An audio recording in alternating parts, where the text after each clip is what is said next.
Hey, what's up? This is Movie Guy. I just saw Birdman 2014. This had so many interpretations to it, but I just like to say that it was very creative. It's a one-shot movie, basically. So everything is like a Broadway, well, everything is just one scene, one giant scene, and you have that Broadway sense specifically because of this constant drums in the background that's playing. Has a nice jazzy New York feel to it. It's cool. So you can't give this under like an 8.5, and because they did such a good job, it reaches like a 9. And with the acting and the ending, I have to give it like a 9.3. You know, it was a little confusing in the beginning, but it finally catches up and you understand what's going on. So there's going to be some spoilers in here. Basically, towards the end, his daughter, finally, his daughter takes care of him for once because she's like doesn't care about him, and she takes a picture of his nose, and then he jumps out the window, supposedly, but he also knows how to fly. But we don't know if it's an hallucination. And we also know that superheroes often have another side to them that gives them their powers or inspires their powers or something of that nature. Even symbiosis with Venom. And you just can't tell if the magical arena is his life. And it's so worth looking up reviews on this and different interpretations. So one interpretation is that he jumped out the window. Not to commit suicide, but he believes in magical things, and he can't fly. So that would mean that he has, He has hallucinations. Some suggest that he might be on his deathbed, and this is just another hallucination, and then when he jumps off, you know? So, but according to that interpretation, why does his daughter go like this and look up and smile? So one interpretation is that she went crazy and she's just like, my dad's dead, because she's like a sociopath or maybe a little psychotic. So she can't process that in a normal way, and it just so it could be she has a condition and it activates, or it could be she went crazy. And the third interpretation is more sociopathic. It's that my dad's dead. I could do so much with this. I can fake Twitter stuff. I can create a story. I don't need to worry about him anymore. Or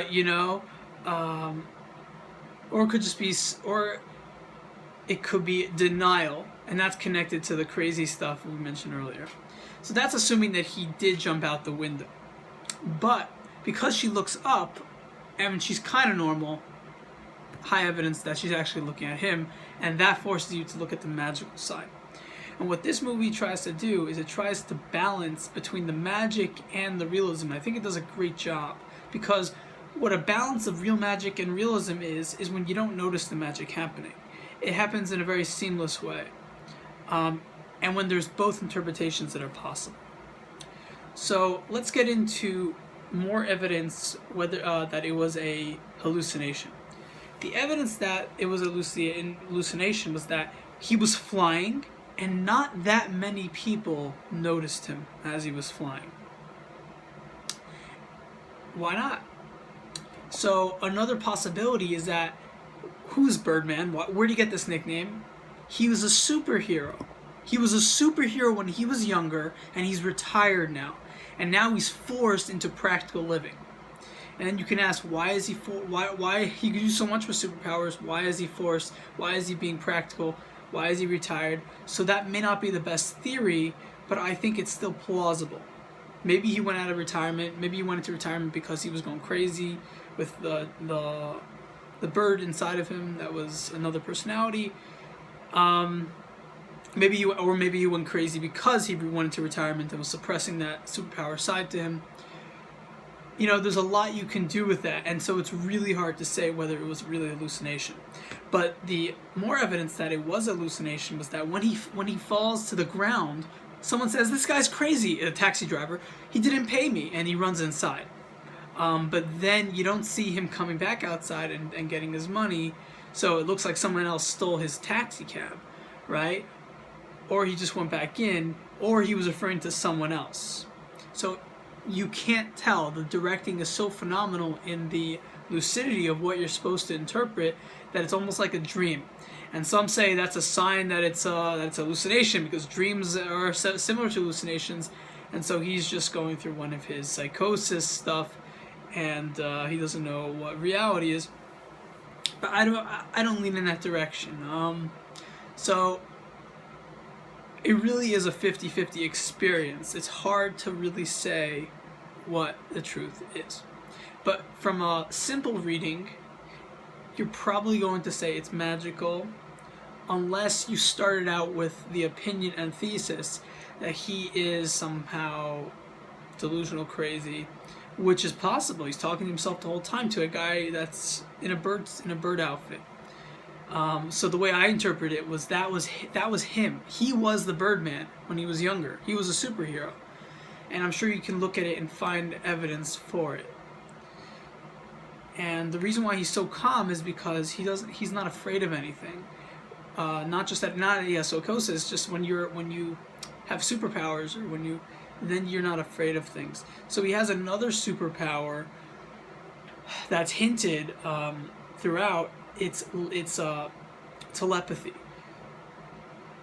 So, or telepathy.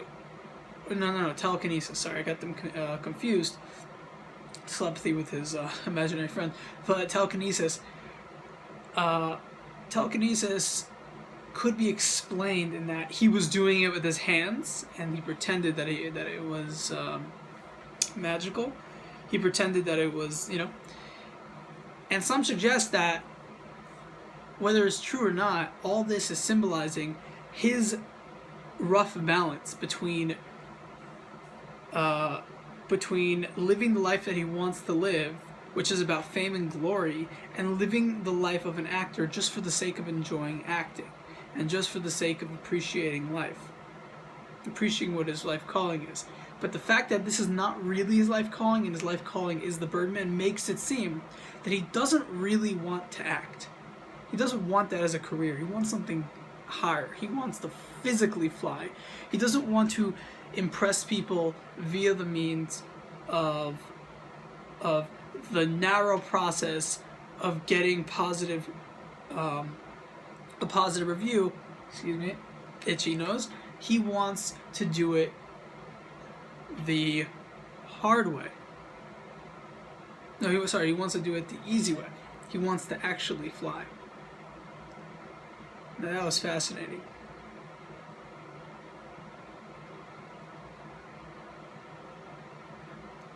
So is that about a quick fix? Or perhaps it's the harder thing to do. It's the harder thing to be the superhero, to be the superpower guy who goes against the grain of society and gets fame and glory automatically, but he gets no peace. And if that's the case, why is he just exposing himself to his identity of being the Birdman, the real Birdman who can fly, and not just this actor, not just this nickname? And it's also not clear why he has the nickname. It's reasonable to say that the nickname wasn't from being retired as a superhero, because you don't get hints that superheroes exist. The only hint is at the end, where you see life-sized dolls or actors playing superhero costumes in some kind of like Broadway weird thing going on, where they're doing the ending dance with the drums in the background. So that's a hint that there are superheroes in that world, but it could also just be hinting that Broadway's a magical child play show, lifestyle, like you're trying to make things real, and it's not really real, and that's the kids' world. That's like it's not reality. And really, the Birdman is living that reality. So it's hard to say what messages the director's trying to show us. And once again, I feel like the director literally is being like Picasso here, trying to give you no pronounced evidence of what he actually means, for the sake of being pluralistic in interpretation or multi-interpretal. I think that's like his goal, and he knows that's the artistic path this movie is supposed to take. So I do give props for all that. That's very skillful to be able to do that.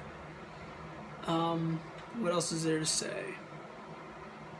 So in conclusion, there's a lot of evidence that it was an hallucination, but depending on how you, as a reader, a watcher, an interpreter, views life, it's probably going to project into what you believe the storyline is or was.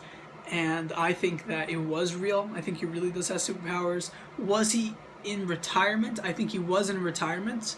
And I do think that the reason why he has the name Birdman is because when he went into retirement, he told everybody that's who he is, because he's, and people just threw it out. It's like, oh, you want to be great like the Birdman who went into retirement. Haha, very funny. And they just let him do it. That's the direction I took it. There's not a crazy amount of evidence for that interpretation, but it's what I kind of felt and intuitively in the back of my mind understood. It also had like a sense of a DC Comics way of looking at things, and that's the kind of plot line you might see in the DC Comics world. I don't think this is DC Comics at all. I think it's completely separate. I have to check. No, Fox. Yeah. Let me see. Just looking back. Fox. I think it was Fox, but we'll have to check. The intro, like, that tells you which film it's cinematic production that's associated with.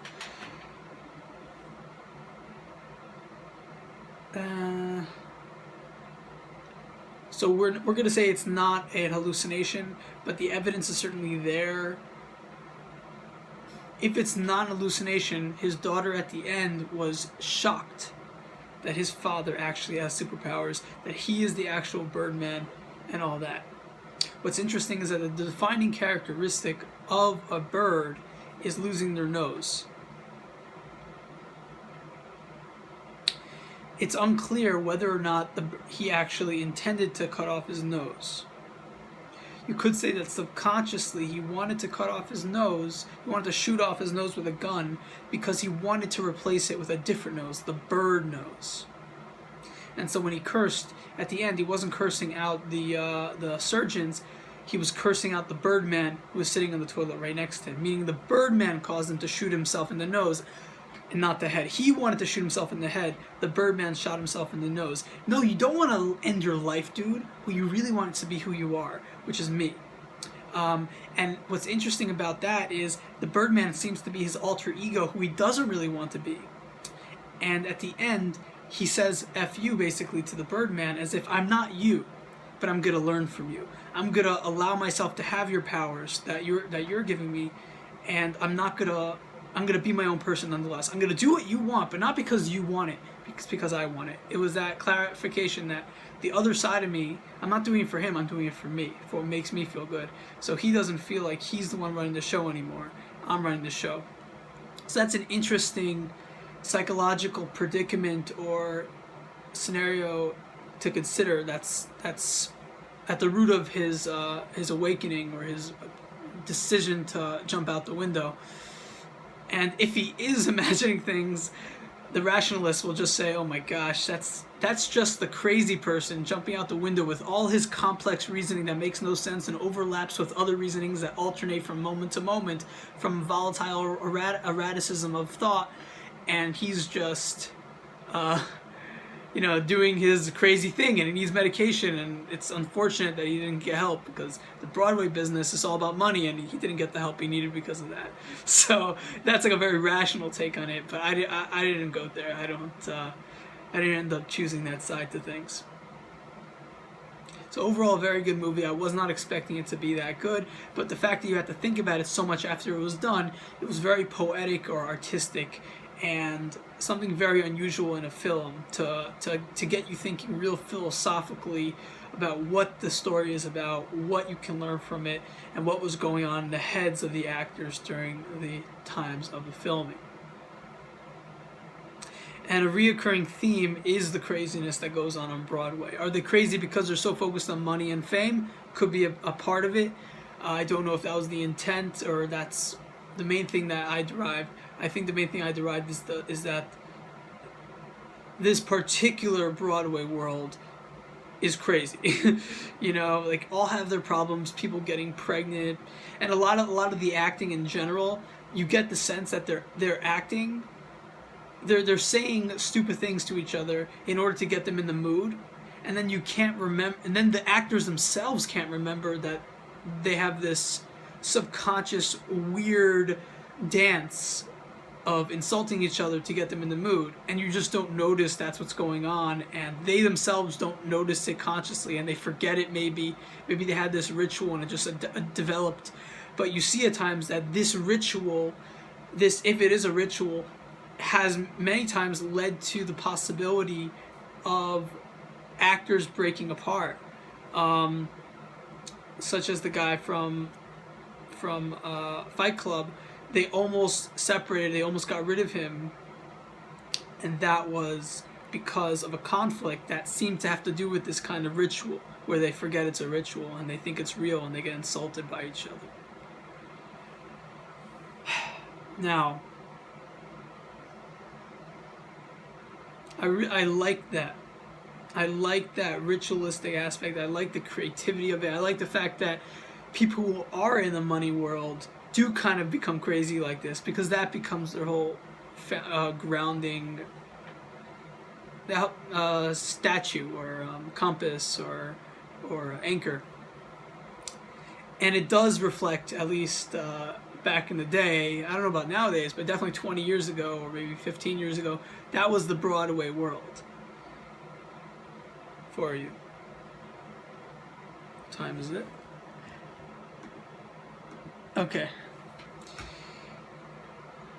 So I'm quite pleased and happy. I know this keeps dragging on,